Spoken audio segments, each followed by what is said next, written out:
निरपेक्ष प्रयास के यूट्यूब चैनल पर मैं प्रदीप वाजपेयी आपका स्वागत करता हूं, अभिनंदन करता हूं। आज का विषय एक राजनीतिक मुद्दा है और इसकी जो पृष्ठभूमि है उसके बारे में चर्चा नहीं की जा रही है। इस कारण जो जनमानस है वो उसे राजनीति की दृष्टि से ही समझ पा रहा है, जान पा रहा है और उसका क्या राजनीतिक असर होगा, यानी एक राजनीतिक लड़ाई अलग जगह है और इसका तथ्यात्मक विश्लेषण निरपेक्ष भाव से करना, ये कम से कम मैंने जो भी हमारे समाचार पत्र हैं या जो इलेक्ट्रॉनिक मीडिया है, टेलीविज़न पे जो भी प्रचारित किया जा रहा है, जो भी इसके बारे में चर्चा की जा रही है, तो कुछ ऐसे पहलू हैं,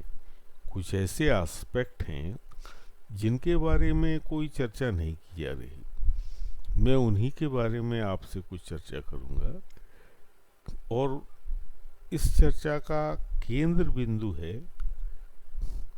AJL। इसका पूरा नाम अगर देखा जाए, एसोसिएटेड जनरल लिमिटेड। जो जब लिमिटेड की बात आती है तो ये शब्द केवल एक कंपनी ही इसका उपयोग कर सकती है। कोई ट्रस्ट या कोई पार्टनरशिप या और कोई दूसरा संगठन लिमिटेड शब्द का यूज़ नहीं कर सकता। अर्थात ये जो कंपनी है इसका निर्माण या इसका इनकॉर्पोरेशन जो होता है वो एक्ट के तहत होता है और एक्ट कैसे बनता है ये आप जानते हैं। उस समय भी जब इसका स्थापना हुई तो कंपनीज एक्ट था, उस एक्ट के प्रावधानों के अंतर्गत ही कंपनी का गठन होता है और गठन की प्रक्रिया एक समूह मिलके करता है जिसको शेयर होल्डर कहते हैं। जब शेयर होल्डर जो है ना इकट्ठा होते हैं और उनको कंपनी बनाना होता है तो कंपनी बनाने की एक प्रक्रिया होती है, उसकी एक प्रोसेस है। उससे हटकर कंपनी नहीं बन सकती और वो सबसे पहले जो है ना उनको दो डॉक्यूमेंट, दो दस्तावेज सामने रखने पड़ते हैं, जिसे मेमोरेंडम ऑफ अंडरस्टैंडिंग कहा जाता है। यानी उसमें कंपनी किस उद्देश्य से बनी है, क्या कर सकती है, क्या नहीं कर सकती, इसका स्पष्ट उल्लेख होता है और उल्लेख किए हुए उद्देश्यों को प्राप्त करने के लिए कैसे उसका अनुशासन, किस अनुशासन का पालन करना पड़ेगा, इसके लिए एक दूसरा इसके साथ में डॉक्यूमेंट जो है, दस्तावेज, वो होता है आर्टिकल ऑफ एसोसिएशन।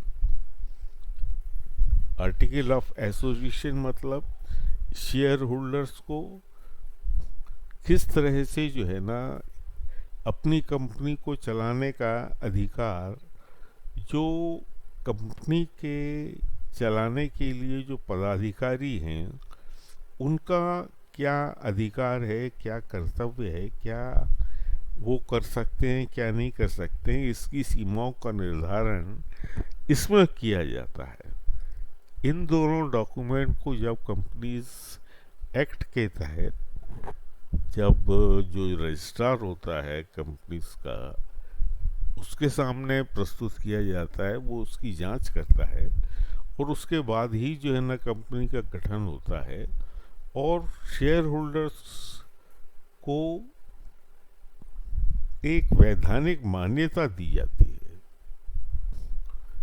कंपनी की कितनी शेयर कैपिटल होगी और वो शेयर कैपिटल शेयर होल्डर्स जो हैं उनको कैसे बांटी जाएगी, एक शेयर की कीमत कितनी होगी, ये सब चीज़ें जो है ये मेमोरेंडम में इसकी इसका प्रोविज़न किया जाता है। उसके अनुसार ही जो है ना शेयर होल्डिंग बनती है। तो कहने का तात्पर्य ये है कि शेयर होल्डर इंडिविजुअल होता है।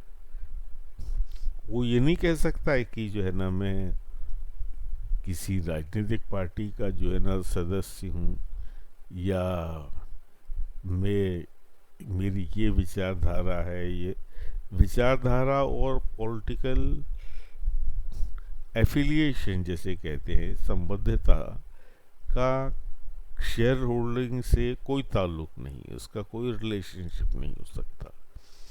तो जो उस समय स्वतंत्रता सेनानी, प्रख्यात स्वतंत्रता सेनानी जवाहरलाल नेहरू ने इस कंपनी का गठन किया और दूसरे स्वतंत्रता सेनानियों को इसका शेयर होल्डर बनाया। और जैसा नाम में बहुत स्पष्टता है कि ये जर्नल्स का, एसोसिएटेड जर्नल्स अथलात समाचार पत्रों को प्रकाशित करने के लिए इस कंपनी का गठन हुआ। उसके पहले भी दूसरी कंपनियां या दूसरे अखबार जो है वो थे, और वो स्वतंत्रता संग्राम में लाला लाजपत राय और दूसरे भी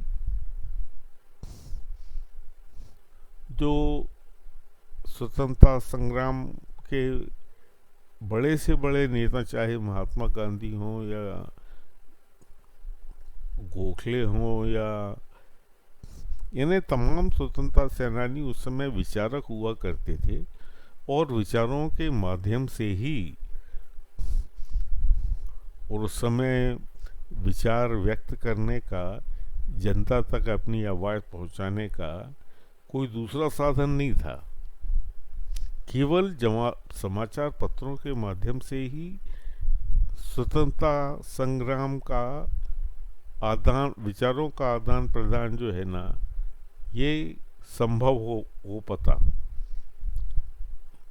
इलेक्ट्रॉनिक मीडिया का तो कोई सवाल ही नहीं होता, केवल जो है ना आकाशवाणी या रेडियो था, मगर उस पर हमारे जो विदेशी शासक थे उनका पूरा अधिकार था, और उसमें रेडियो में जो है कोई राजनीतिक जो है गतिविधि का समाचार आपको नहीं दिया जा सकता था, वो कंट्रोल था पूरा।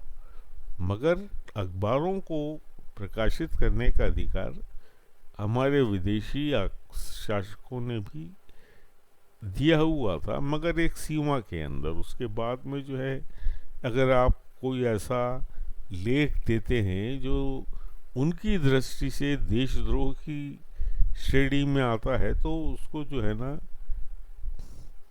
जो भी उसको प्रकाशित करता था, जो भी लेखक अपना विचार ऐसा जो देशद्रोह की श्रेणी में आए, वो उसके ऊपर कानूनन कार्यवाही की जा सकती थी।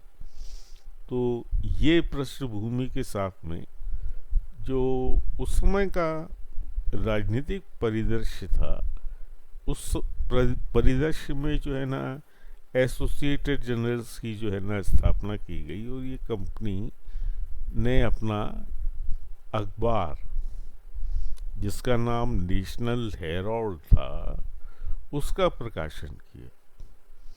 नेशनल हेराल्ड और उसके साथ साथ दूसरे भी अन्य समाचार पत्र जो है अलग अलग भाषा में, अलग अलग रीजन के लिए ये कंपनी प्रकाशित करती थी। कहने का ये सब भूमिका आपके सामने रखने का जो मैं प्रयास कर रहा हूँ उसका ये है कि हमें मालूम होना चाहिए, हमारी जनता को मालूम होना चाहिए कि AJL का क्यों और किस उद्देश्य से ये अखबार प्रकाशित हुआ, और कंपनी जो है साल दर साल इस गतिविधि को जारी रखे हुए थी। कंपनी को जारी रखने के लिए यानी एक साल के बाद में दूसरे साल में आगे बढ़ने के लिए कुछ प्रक्रिया आवश्यक होती है। जैसे कंपनी को अकाउंट अपना बनाना पड़ता है, अर्थात कैसे उसकी आय हुई और कैसे उसका खर्चा हुआ। आय और खर्चे के अलावा अगर कोई संपत्ति, कोई उसकी एसेट जो है अगर बनी है तो उसके लिए 2 डॉक्यूमेंट बनाए जाते हैं। लेखा पद्धति में बड़ा स्पष्ट है और कंपनीज एक्ट में भी इसके स्पष्ट प्रावधान है कि हर कंपनी को एक लेखा पद्धति बना और हर साल प्रॉफिट एंड लॉस अकाउंट और बैलेंस शीट, प्रॉफिट लॉस में क्या कमाया, क्या खर्चा किया, इसका पूरा उल्लेख रहता है, और बैलेंस शीट में कंपनी की क्या परिसंपत्ति है यानी एसेट और उसकी जो लायबिलिटी है इसका उल्लेख रहता है। ये अनिवार्य प्रक्रिया है, ये इसमें कोई जो है ना स्वेच्छा कंपनी की नहीं चलती कि वो इन डॉक्यूमेंट्स को हर साल बनाए या ना बनाए। और इसका परीक्षण की भी स्पष्ट प्रावधान कंपनीज एक्ट में रहता है। मैं ब्रिटिश काल में कंपनीज एक्ट के जो भी प्रोविजंस हैं उसको हाईलाइट नहीं करूँगा, मगर और अधिक स्पष्टता के साथ में इस बात को समझने के लिए 1956 में कंपनीज एक्ट बना। हमारा जो पुराना कंपनी एक्ट था उसका नाम कुछ दूसरा था, क्योंकि एक्ट जो है ना जिस साल वो बनता है उसी को जो है ना क्या इम्प्रूवमेंट हुए, अगर बहुत ज़्यादा अधिक इम्प्रूवमेंट या उसमें अमेंडमेंट किए गए हैं तो वो एक नया एक्ट बनता है। ब्रिटिश काल के कंपनीज एक्ट में और अधिक अमेंडमेंट करके 1956 में कंपनीज एक्ट बना। और जैसा आपको मालूम है कि एक्ट जो होता है ये एक लीगल प्रक्रिया या संसदीय प्रक्रिया में से ही बनता है, अन्यथा एक्ट जो है वो एक्ट नहीं कहलाता। स्वतंत्रता प्राप्ति के बाद क्योंकि हमारी संसदीय व्यवस्था बन चुकी थी तो कंपनीज एक्ट को हमारे दोनों सदन अर्थात लोकसभा और राज्यसभा में इसका प्रस्ताव रखा गया। उस पर पूरी चर्चा की गई हमारी लोकसभा में और राज्यसभा में, और बहुमत से इस एक्ट को पास किया गया और ये एक्ट जो है अपने प्रभाव में आया। कहने का तात्पर्य ये है कि जो AJL पुराने कंपनी एक्ट था उसके साथ साथ अब 1956 के जो कंपनीज एक्ट है उसके प्रावधानों के तहत उसे अपना संचालन करना अनिवार्य था। ये कोई स्वेच्छा की बात नहीं है कि आप पुराने अगर कंपनीज एक्ट के तहत आपका इनकॉर्पोरेशन हुआ है और अगर आप जो है ना आगे आप अपनी कंपनी का संचालन करना चाहते हैं तो नए एक्ट के प्रावधान आपके ऊपर लागू नहीं होंगे, ऐसा असंभव है।